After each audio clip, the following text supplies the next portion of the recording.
জাতীয় জনগণ গৃহীত 3 দিনের কর্মসূচির আজকে সমাপন পর্ব। আজকের আলোচনা সভা দোয়া অনুষ্ঠান সেটা আমাদের দুজন আলোচনা আপনাদের চমৎকারভাবে বলেছেন। যেটি হচ্ছে ডক্টর এমাজউদ্দিন আহমেদ যেটি বিশ্বাস করতেন সেটি হচ্ছে গণতান্ত্রিক রাজনীতি এবং স্বাধীন সার্বভৌম বাংলাদেশের এই যে সীমানা, যে সীমানা 1971-এর মহান মুক্তিযুদ্ধের মাধ্যমে লাখো শহীদের রক্তের বিনিময়ে এসেছে, সে সীমানা রক্ষার জন্য আজীবন এবং আমৃত্যু তিনি কথা বলেছেন। প্রফেসর ডক্টর এমাজউদ্দিন আহমেদ যেটি বিশ্বাস করতেন সেটি স্পষ্টভাবে বলার চেষ্টা করতেন এবং স্পষ্টভাবে বলতেন। তিনি যে রাজনীতিটি ধারণ করতেন, যে রাজনীতির দলের সাথে রাজনৈতিক দলের আদর্শকে ধারণ করতেন, সেই রাজনৈতিক দলের ভুল ত্রুটিগুলিও কখনো কখনো বলতে উনি দ্বিধা করতেন। আমরা জানি যে প্রফেসর ডক্টর এমাজউদ্দিন আহমেদ একজন রাষ্ট্রবিজ্ঞানী হিসাবেই কিন্তু জামাত ইসলামের সাথে বিএনপি যাতে তার সম্পর্ক ত্যাগ করে এই বিষয়টি বলে ডক্টর এমাজউদ্দিন আহমেদ অনেক বেশি বিতর্কিত হয়েছিলেন। অর্থাৎ ডক্টর এমাজউদ্দিন আহমেদকে যারা আমরা বন্ধু মনে করি তারাই ডক্টর এমাজউদ্দিন আহমেদকে বিতর্কের জায়গায় ছুড়ে দিয়েছিলেন। আন্তর্জাতিক রাজনীতি যখন বুঝতে ব্যর্থ হবে, যে রাজনৈতিক শক্তি আন্তর্জাতিক রাজনীতি বুঝতে ব্যর্থ হয়, সে শক্তি আর যাই হোক কখনো রাষ্ট্র ক্ষমতা যেতে পারে। যেটি এস.এল.আরব জসিম বলেছে যে দলের রাজনীতি প্রফেসর ডক্টর এমাজউদ্দিন আহমেদ ধারণ করতেন, সে দল তাকে যথাযথ সম্মান দিতে পারেন। একটি জিনিস খেয়াল করে দেখবেন যে সে দল 91, 96 এবং 2001 থেকে 2006 এই যে ধারাবাহিক ক্ষমতায় ছিল, সে ক্ষমতার সময় কিন্তু এই দলটি জাতীয় অধ্যাপক কাউকে নতুন করে নিয়োগ করেন। এই দলটির সবচেয়ে বড় ব্যর্থতা হচ্ছে সিদ্ধান্ত নেওয়ার ব্যর্থতা। এখানে কিন্তু প্রফেসর ডক্টর এমাজউদ্দিন আহমেদ অনেক অনেক বেশি সাহায্য করেছেন এই দলটিকে। 3 মাসের আন্দোলন থেকে দলটি বের হওয়ার জন্য যে রাজনৈতিক কৌশল, যখন এই দলটি নিতে এবং জোট এই দলের নেতৃত্বাধীন জোট যখন নিতে ব্যর্থ হয়েছিল, ডক্টর এমাজউদ্দিন আহমেদ সেই অসহযোগ আন্দোলন থেকে এই দলটিকে বের করে আনার যে প্রক্রিয়া, সেই প্রক্রিয়াটি যথাযথভাবে সম্পন্ন করতে পেরেছিল।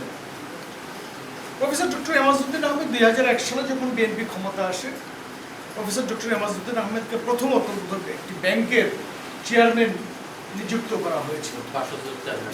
ডক্টর এমাজউদ্দিন আহমেদ সাহেব সেই নিয়োগ প্রত্যাখ্যান করেছিলেন। ডক্টর এমাজউদ্দিন আহমেদ বলেছিলেন যে বাপু, যেটি তার স্বভাব চরিত্র, অর্থ মন্ত্রণালয় থেকে তদানীন্তন অর্থমন্ত্রী সাইফুর রহমান সাহেব ফোন করেছিলেন এবং চিঠি গিয়েছিলেন। সাইফুর রহমান সাহেবকে ফোন করে এমাজউদ্দিন স্যার বলেছিলেন, বাপু, সারা জীবন শিক্ষকতা করেছি, শেষ বয়সে চোর হতে চাই। এটি হলো প্রফেসর ডক্টর এমাজউদ্দিন আহমেদ। তারপরে যে কাজটি বিএনপি করেছে সেটা আরো বেশি জঘন্য। কিন্তু বাংলাদেশ সংবাদ সংস্থা বাসসের চেয়ারম্যান বানিয়ে রেখেছে, যেখানে আসলে ডক্টর এমাজউদ্দিন আহমেদের দেয়ার কিছু নেই। কারণ বাসস হচ্ছে এমন একটি প্রতিষ্ঠান, সে প্রতিষ্ঠান যে বা যারাই রাষ্ট্র ক্ষমতা আসুক না কেন, সে রাষ্ট্র ক্ষমতা যারা থাকবেন তাদের তোষণনীতি করার জন্যই, তাদের সংবাদ পরিবেশন করার জন্যই ব্যস্ত থাকবে। এখানে নতুন সৃষ্টি সম্ভাবনা এই কাজটি করা খুবই অসম্ভব। আর বাসসের চেয়ারম্যানের ক্ষমতা খুব বেশি আছে বলে আমি মনে করি না। এটি হচ্ছে জাস্ট একটি নাম করা।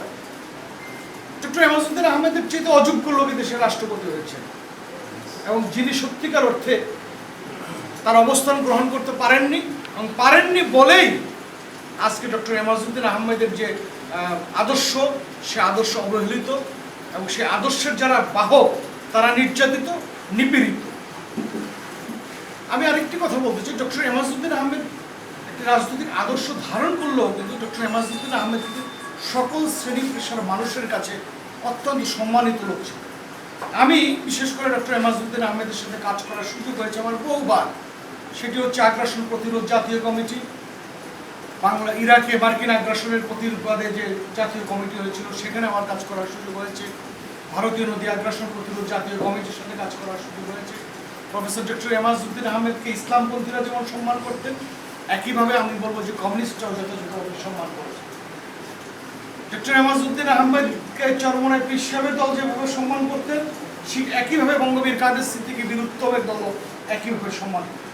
আমি নিজে দেখেছি বঙ্গবীর কাদের সিদ্দিকী বীরুত্তম ডক্টর এমাজউদ্দিন আহমেদকে ধরে এনে মানে জুতাটা পর্যন্ত নিজে গামছা দিয়ে মুছে দিয়েছেন, পায়ে ধরে সালাম করেছেন, যেটা আমরা ইসলামী ভাষা বলতে পারি কত মুছে করেছেন। ডক্টর এমাজউদ্দিন আহমেদের প্রতি ডক্টর এমাজউদ্দিন আহমেদের কাদের সিদ্দিকীকে আমি জিজ্ঞাসা করেছিলাম যে রাজনৈতিকভাবে আপনি আওয়ামী লীগ, ডক্টর এমাজউদ্দিন আহমেদকে তো বড় সম্মান করার কারণ কি? ডক্টর এমাজউদ্দিন আহমেদ বঙ্গবীর কাদের সিদ্দিকী সম্পর্কে একটি কাজই করেছিলেন, সেটি হলো জিয়াউর রহমানের সময় যখন এবং এরশাদের সময় যখন কাদের সিদ্দিকীকে দেশদ্রোহী অথবা বিচ্ছিন্নতাবাদী অথবা মানে সন্ত্রাসী হিসেবে আখ্যায়িত করে রাষ্ট্র বলয় যখন কাদের সিদ্দিকীকে দেশে ঢুকতে দিচ্ছিল না, তখন যে কয়জন শিক্ষক বঙ্গবীর কাদের সিদ্দিকী বীরুত্তমকে দেশে আনার জন্য স্বাক্ষর করেছিলেন এবং বিবৃতি দিয়েছিলেন, তাদের অন্যতম হল প্রফেসর ডক্টর এমাজউদ্দিন আহমেদ। এবং উনি যেটি বলেছিলেন তখনও যে রাষ্ট্রের আভ্যন্তরীণ রাজনীতিতে প্রতিহিংসা নয়, প্রতিযোগিতা থাকবে, প্রতিহিংসা মুক্ত এবং যার যেটি পাওনা সে অবস্থানে তাকে আসতে দিতে হবে। ডক্টর এমাজউদ্দিন আহমেদ এই কাজটি করতে পেরেছে।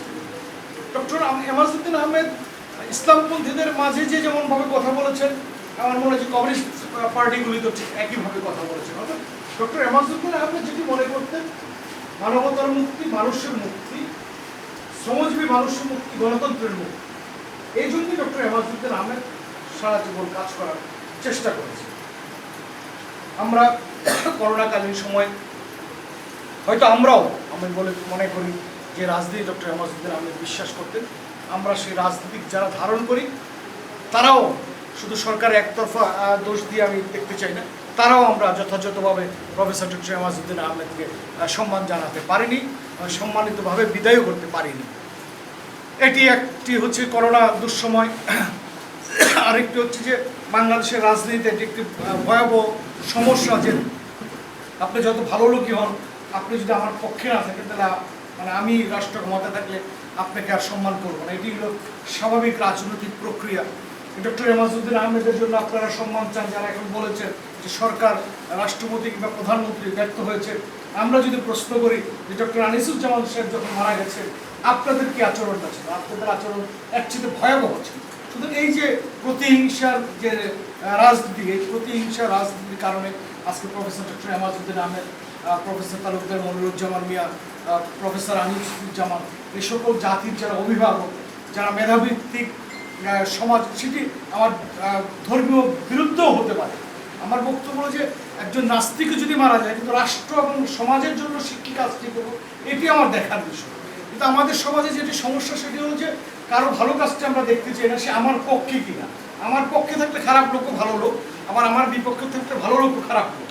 এটি আমাদের সমাজে একটা প্রচণ্ড রকমের বিভক্তি এবং বিশাল, আপনারা দেখেছেন মানে এই তো দুদিন আগে বাংলাদেশের একজন স্বাধীনতা যুদ্ধের একজন সেক্টর কমান্ডার মেজর জেনারেল অবসরপ্রাপ্ত সিআর দত্ত মারা গেলেন।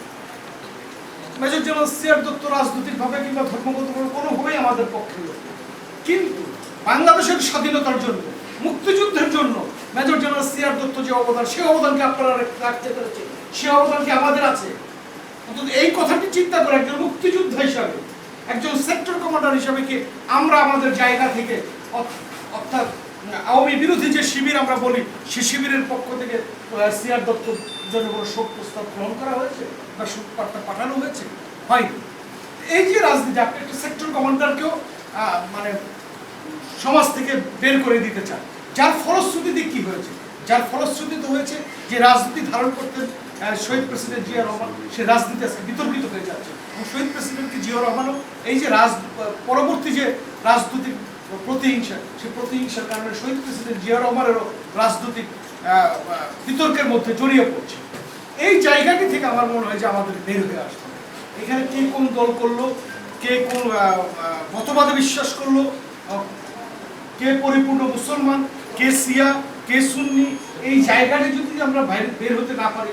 এটা আরেকটি কথা বলতে, ডক্টর এমাজউদ্দিন আহমেদের কথা চমৎকারভাবে বলতেন। আশুরার একটি প্রোগ্রামে মেবি সে প্রোগ্রামটা কোনো না কোনোভাবে সিয়া কেন্দ্রিক, যেটি হয় আমাদের দেশে সাধারণত আশুরার যে সমস্ত সেমিনারগুলি হয়ে যায় এগুলি ইরান কালচারাল সেন্টারে কিন্তু এগুলি ম্যাক্সিমাম আয়োজন করে থাকে, স্বাভাবিকভাবে সিয়াদের একটি আধিপত্য থাকে। তো ডক্টর এমাজউদ্দিন আহমেদের একটি ঐতিহাসিক বক্তব্য আছে যে লা ইলাহা ইল্লাল্লাহু মুহাম্মাদুর রাসূলুল্লাহ সাল্লাল্লাহু আলাইহি ওয়াসাল্লাম, এটি যারা বিশ্বাস করে তারাই তো মুসলিম।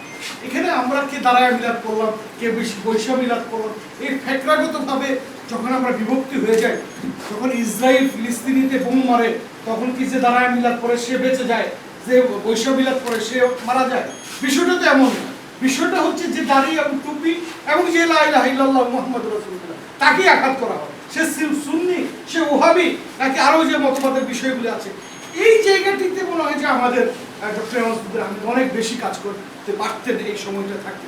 এই জায়গাটাতে আমাদেরও কাজ করতে হবে যে এই জায়গাটি যদি আমরা একটা জায়গা আনতে পারি, আমার মনে হয় যে বাংলাদেশের অনেক সমস্যা, অনেক ষড়যন্ত্র, ইসলামের বিরুদ্ধে, ধর্মের বিরুদ্ধে, মসজিদের বিরুদ্ধে, মাদ্রাসার বিরুদ্ধে অব্যাহত যে ষড়যন্ত্র রাজনীতিকরা এবং বিদেশি এজেন্টরা করে থাকে, এটি আমরা প্রতিরোধ করতে সক্ষম হব। তা না হলে যেটি হবে, ক্রমান্বয়ে আমরা বিভক্ত হব, এমাজউদ্দিন আহমেদরা, আনিসুজ্জামানরা বিভক্ত হবে, সমাজ বিভক্ত। একসময় মানে ওই যে তিন বন্ধুর সেই আকচুরির মতো অবস্থা হবে, সর্বশেষ আমি আর আপনি মারামারি করবো, ধ্বংস হবো, ইহুদি, খ্রিস্টান এবং সাম্রাজ্যবাদী শক্তি বাংলাদেশের শাসন ক্ষমতায় বসবে, লুটেরা গোষ্ঠীতে পরিণত। এই জায়গায় আমরা ডক্টর এমাজউদ্দিন আহমেদকে স্মরণ করতে পারি।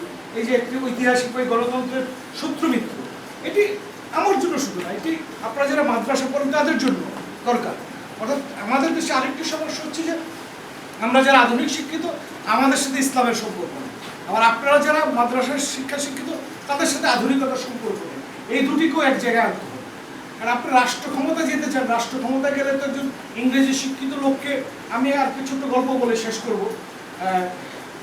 আগ্রাসন প্রতিরোধ জাতীয় কমিটির একটি প্রোগ্রামে আমরা প্রথম মিটিংয়ে গেলাম, যেখানে বিচারপতি আব্দুর রউফ, প্রফেসর ডক্টর এমাজউদ্দিন আহমেদ, আনোয়ার চাই, মৌলানা মহিউদ্দিন খান, চরমনের মরহুম বিশ্বের মৌলানা ফজলুল করিম সাহেব ছিলেন।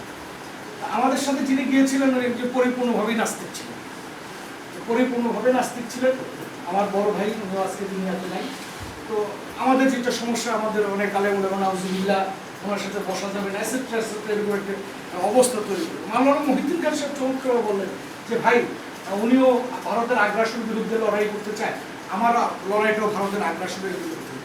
লড়াইয়ের পর, জিতার পর ইসলাম কায়েম হবে না কমিউনিজম কায়েম হবে পরে দেখা যায়, আমরা লড়াইটা তো অন্তত একসাথে। এবং সেই নাস্তিক লোকটি 3 মাসের মধ্যে, এই 3 মাস মৌলানা মহিউদ্দিন খান এবং আমার মানে আরও অনেক মানুষের সাথে মিশতে মিশতে একটি পর্যায়ে এমন হয়েছে যে সেও কিন্তু 5 ওয়াক্ত নামাজি হয়ে গেছে। মানে মৃত্যুর আগে তার চিকিৎসার সকল ব্যয়ভার বহন করেছিলেন মৌলানা মহিউদ্দিন খান। মানে এই যে বিষয়গুলো, আমাদের সমস্যা হলো যে আমরা ঢুকতেই দিব না। আপনি যদি ঢুকতে না দেন একজন নাস্তিককে, তাহলে তো আপনি তাকে আস্তিকে পরিণত করতে পারবেন।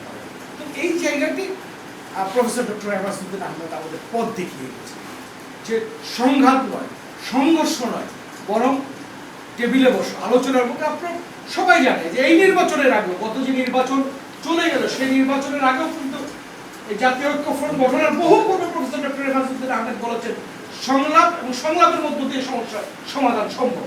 কিন্তু সেই সংলাপ তো করলেন, রাজনীতিবিদরা যেটা করলেন সেটা হলো যে নিজের পকেটে নিয়ে গেলেন, তাদের সুবিধা মতো ঐক্য ফ্রন্ট ব্যবহার করতে যেটি হলো জাতীয়তাবাদী ইসলামী শক্তি প্রতারিত হলো।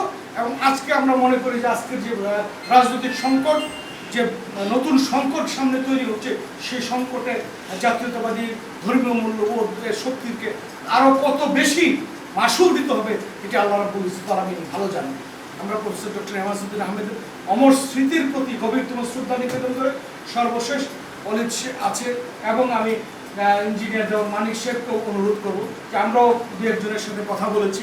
আমরা বিশেষ করে ভাষা সৈনিক রেজাল্ট 1952 সালে ভাষা আন্দোলনে ডক্টর এমাজউদ্দিন আহমেদের কিন্তু অনেক বড় একটি অবদান আছে। উনি গ্রেফতার হয়েছিলেন এবং জেল খেটেছিলেন। এই বিষয়টি কিন্তু আমরা আনিই নাই। ইতিমধ্যে অনেক আলোচনায় আমরা দেখেছি, অনেক কলাম এমাজউদ্দিন আহমেদ সম্পর্কে লেখা হয়েছে, কিন্তু ভাষা সৈনিক এমাজউদ্দিন আহমেদ এটা কিন্তু হারিয়ে গেছে। আমরা একজন ভাষা সৈনিককে সামনে রেখে, আরও 2-1 মুরব্বীকে সামনে রেখে আমরা যে কাজটি করতে চাই, ডক্টর এমাজউদ্দিন আহমেদকে সার্বজনীনভাবে স্মরণ করতে চাই। সেখানে কমিউনিস্ট পার্টির যারা ডক্টর এমাজউদ্দিনকে ভালোবাসেন তারাও আসবেন, যারা ইসলাম প্রতি যারা ডক্টর এমাজউদ্দিনকে ভালোবাসেন তারাও আসবেন, যারা ইভেন যদি আমি মনে করি আমরা ওপেন করে দেবো আওয়ামী লীগ নেতারাও যে ডক্টর এমাজউদ্দিন আহমেদকে শ্রদ্ধা জানাতে চান, আমাদের তো আপত্তি থাকার কথা না।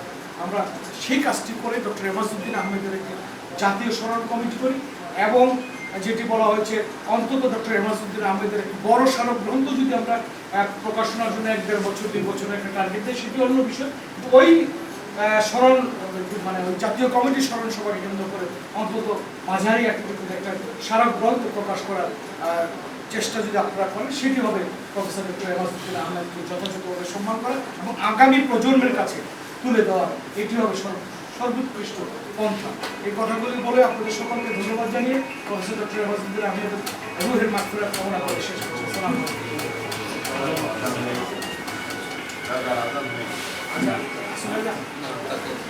আমরা একেবারে